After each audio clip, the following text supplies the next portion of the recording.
আজকে আমি চলে এসেছি অত্যন্ত সুন্দর এবং কি অত্যন্ত ভালো সেলুনের মধ্যে, যে সেলুনটা হইতাছে জাকির ভাই। আর আজকে সেলুনে আসার কারণ হইতাছে আমি আমার নিজের চিন্তা অনেক ভুল হইতাছে, কারণ আমার চুল না কাটতে কাটতে যে পরিমাণে বড় হইছে, এই চুল দেখে আমি হতাশ। কারণ আমি চুল বড় করতে পারি না, কারণ আমার মাথা থেকে অনেক বেশি চুল পড়ে। চুল বড় করলে যদিও আমি মনে মনে ভাবছিলাম যে 2-3 দিন আগে চুল কাটবো, কিন্তু আজকে হঠাৎ করে আমি বাজারে চলে আইছি, কারণ আমার চুল অনেক বড় হয়ে গেছে। যে কারণে আমি জাকির ভাইয়ের দোকানে চলে আইছি, কারণ জাকির ভাইয়ের দোকান আধুনিক সমাজের লগে তাল মিলায়া অনেক সুন্দর করে ডেকোরেশন করছে। আর শুধু ডেকোরেশন করার কথা বললে ভুল হবে, কারণ এই দোকানে অনেক ভালো ফেসিয়াল করারও মেশিন আছে। যেমন আমি আপনাদেরকে একটা ফেসিয়াল করার জিনিস দেখাই এই মুহূর্তে।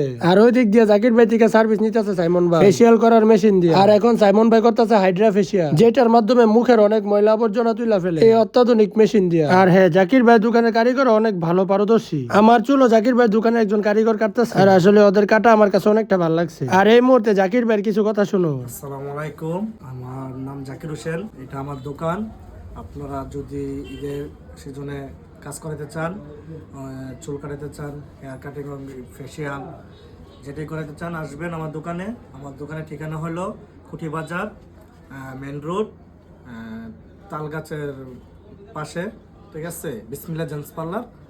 আপনারা আসবেন এবং কি এই ভিডিও দেখে যদি আসেন অবশ্যই আপনাদের জন্য ডিসকাউন্ট থাকবে। জাকির ভাই আপনারা লগে একদম ক্লিন কাট কথা বলে দিছে, এবং কি জাকির ভাই দোকানের লোকেশন দিয়ে দিছে। আপনারা যারা ঈদের মধ্যে চুল কাটতে ভালো দোকান খুঁজতেছে, জাকির ভাইয়ের দোকানেও আসতে পারে। আমাদের কুটি বাজার চুলের দোকান অনেক ভালো ভালো আছে, যেগুলোর মধ্যে জাকির ভাইয়ের দোকানও পড়ে। টপ 5টা দোকানের মধ্যে একটা দোকানে জাকির ভাই। আপনারা চাইলে আপনাদের চুল অনেক সুন্দর ভাবে এই দোকান থেকে কাটটা দেখতে পারে। আমার এই দোকান থেকে চুল কাটতে অনেক ভালো লাগছে, আপনাদের কাছেও লাগতে পারে। ট্রাই করতে পারেন চুল কাটতে এই দোকান থেকে। আর হ্যাঁ, আমার ভিডিওর কথা বললে অবশ্যই ডিসকাউন্ট পাবেন। আজকের ভিডিও এতটুকুই, আল্লাহ হাফেজ।